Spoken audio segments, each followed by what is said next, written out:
जिसको यज्ञ बनाया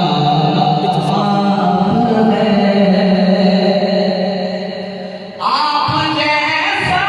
कोई हो सकता नहीं,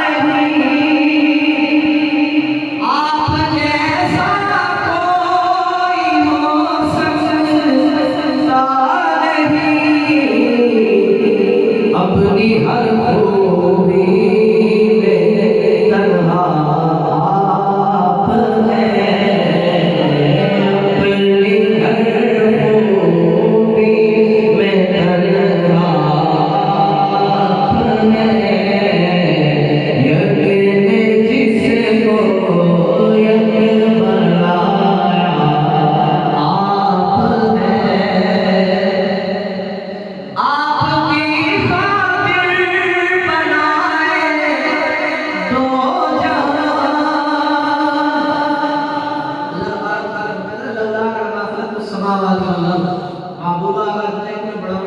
जमीन और आसमान में बड़ा बड़ा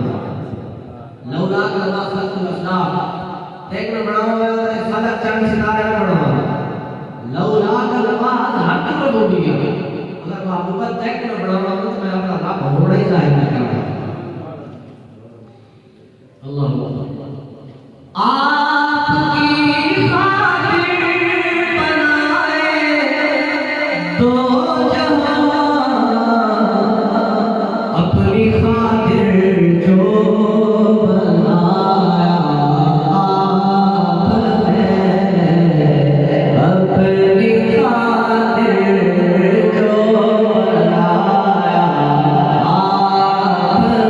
आपने,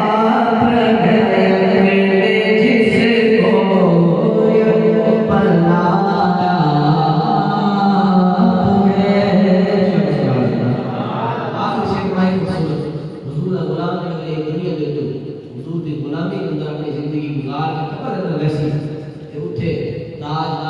जिसको जलवा देख